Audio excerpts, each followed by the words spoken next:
Hello friends, and welcome back to another Bible lesson. My name is Abby with Hyde Park Presbyterian Church, and today we're going to be talking a little bit about how God provides for us. Now, I want you to think about a situation that you've probably never been in before, but I want you to imagine what it would be like if you didn't have money to be able to pay for food, or didn't have money to be able to pay for anything to drink. What do you think would happen to you? Probably not very good things. You might get sick, and even worse, you could die if you didn't have the things that you needed. Luckily, God is someone in our lives who is always there to provide and take care of us. So when we look at our Bible memory verse that we started reading over last week, we know that God is all powerful. Let me bring it back to you and remind you what that says. This Bible memory verse is from Deuteronomy chapter 10, verse 17, and it says, "The Lord your God is God of gods, Lord of lords. He is the great God, mighty and awesome." Now, when we hear this, basically this passage is saying that God is mighty, he is powerful, he is awesome, and can do all things. He is the God above everything else. In fact, if you were to look at a map of the world even, no matter where in the world that is, God is providing for the people there. God is providing for you, providing for me, providing for everyone in all of the world, because he is so mighty and awesome. And in the story today that we're going to be hearing when we're in regards to Elijah, we're going to also be hearing a little bit about how God provided for him and some other characters as well. Let's take a listen. Our Bible story today comes from 1 Kings chapter 17, verses 7 through 16. Now, before we dive into this, I do want to circle back and just talk quickly about the two characters that we know in this story so far. We know Elijah, who is a prophet, someone who tells the message of God. And we also know about a king named Ahab, who was a wicked king and was not doing what God had asked him to do. So in the story, we know that Elijah had to tell the king that there was going to be a drought for 7 years. So in this story, this is picking up just where they left off. It says this: "There has been no water for a long time. Elijah had delivered his message to wicked King Ahab, and God had kept his word. There was no rain for so long that the brooks had dried up. Food and water were hard to find for both people and animals. But God had taken care of Elijah at the Kerith ravine. Do you remember how God took care of Elijah? God had provided a brook for Elijah to drink from, and he sent ravens to bring him bread and meat. Then God told Elijah to go to the city called Zarephath to meet a woman. God had commanded this woman to help take care of Elijah. When Elijah came to the gate of the city, he saw a woman gathering sticks to make a fire. He asked, 'Would you please bring me some water? I am thirsty.' Elijah also asked her for the price of bread. The woman answered, 'I have no bread.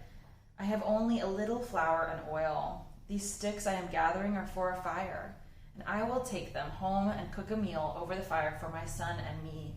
It will be our last meal.' But Elijah had some wonderful news for the woman and her son. He said, 'You don't have to worry or be afraid.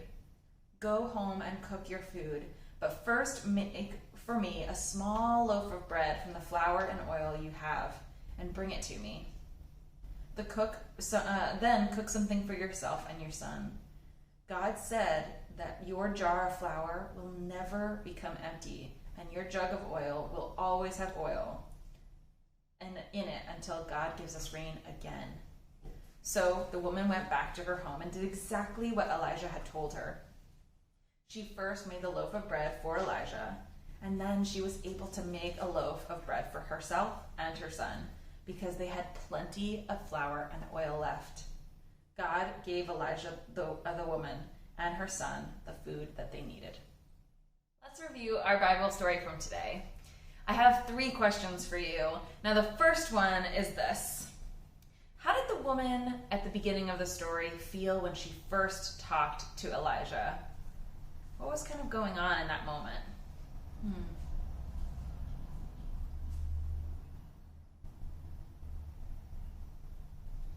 In the story, we learn that when the woman and Elijah first meet, there was a pretty serious situation going on. She was about to go home and make her last meal for her and her son because they were about to run out of food.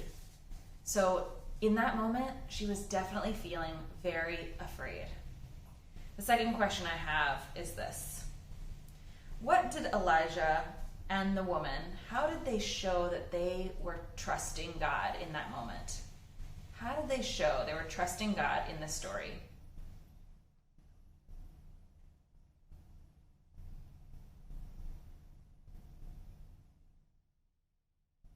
Well, in the beginning of the story, Elijah listens to God and follows God's lead when he chooses to go to a new city to find a woman. The woman then also chooses to trust God because when she hears Elijah's words that she would be provided for by God as long as she brought him back the first loaf, she immediately followed God's instructions and did exactly what was asked of her. The third question is this. How did God provide for Elijah and the woman and the son? What did God do for them?